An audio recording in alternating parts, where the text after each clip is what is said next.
What's up, guys? Welcome back. So today we're taking a first look at two upcoming handheld gaming devices that are very unique, fun, and interesting. Definitely let us know in the comments below what you think of these new devices.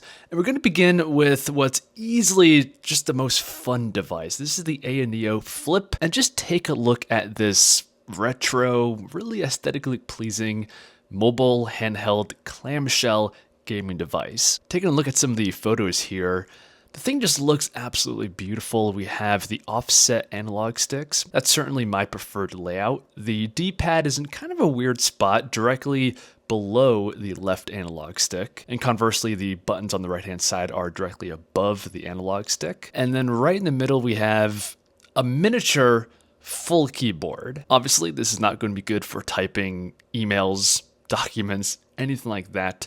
However, I do find having a keyboard to be very useful. And I say that because I often find myself needing to type random things or use a keyboard shortcut. And if you don't have a keyboard, that is a whole process. So for example, if you want to quickly type out something in a game, or even really quickly minimizing the game by hitting the Windows key, having a keyboard, even a small thumb one like this, is useful in a lot of cases. And by the way, here's what the black one looks like. And I think this one looks really sharp, especially with the orange on some of the keys here. Of course, we have the regular triggers on the back, and the grip is supposed to be redesigned to be more ergonomical. The screen here is 7 inches, 1080p. That's a pretty good pixel density, and it's 120 hertz. That's pretty nice, and we should be able to utilize that fast refresh rate in some games because the CPU here is the Ryzen 7 7840U. This chip has a very impressive single-core score of 1800 in Cinebench and a graphical score in 3D Mark of 2900. I recently tested out the Lenovo Legion Go, and that packs the Ryzen Z1 Extreme chip, and that was able to play most games just fine with decent settings at high frame rates. And the performance between that chip and the Ryzen 7 7840U found here is almost identical. So that means even though this is a very small, kind of fun, retro looking device, it can play modern games at pretty decent settings and frame rates. Now, there is a second version of this handheld coming out at the same time. This is the Flip DS. And as you can see here, they replace the keyboard with a second display that shows system information. So the second display is 3.5 inches, and it can show various different information and quick functions. So if you thought the keyboard was a little bit weird, non-functional, then this could be a great alternative.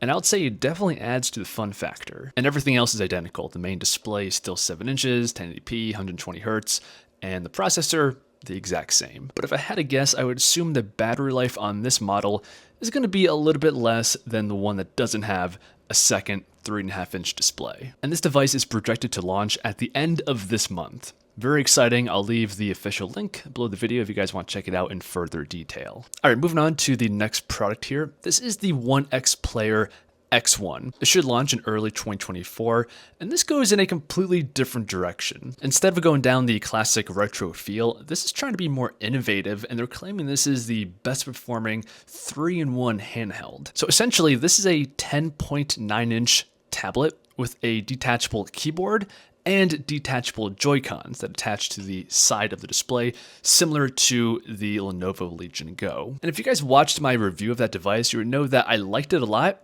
but my only two complaints was the lack of a keyboard accessory, and second, my never-ending quest for a bigger, more awesome-looking display. And it seems like this device solves both those issues, as well as giving you a slight boost in performance, because this is rocking the brand new Intel Core Ultra 155H, which is a 16-core CPU. This is one of the first devices to use this brand new chip, and according to some early leaked benchmarks, on 3D Mark, this got an overall score of 3,300, and the single core on Cinebench was about 1,500. So comparing this to the Ryzen Z1 Extreme, and by extension, the previously touched upon 7840U, this is very comparable. In fact, the Cinebench score is slightly lower, but the graphical score in 3D Mark is a little bit higher. So essentially in games, this should be about 10% faster. a very modest bump in performance. And it's going to be paired with either 32 or 64 gigs of very fast RAM, so that should hopefully help out a little bit with the performance. And the display here is a relatively fast 120 Hz refresh rate with a resolution of 2.5K. I have to say, this X1 has really grabbed my attention. I'm a sucker for innovation, and this 3-in-1 design is really fascinating to me. I love the versatility, the idea of having a touchscreen tablet, an optional keyboard, as well as optional detachable Joy-Cons. Combine that with the nearly 11-inch display and the fast 120 Hz refresh rate, this should be a very well-rounded gaming PC. So you have the option to be more casual, attach the Joy-Cons, use it in handheld mode, or play more competitive FPS games with the keyboard and mouse. And the inclusion of the next-gen Intel Core Ultra CPU is nice. It future-proofs the device a little bit, although the performance isn't going to be really that much better than the existing Z1 Extreme found on other devices. So yeah, depending on the price, I might have to buy this thing when it comes out and do a full dedicated review. But let me know your thoughts in the comments. Hope you guys enjoyed, and I'll see you guys in the next one.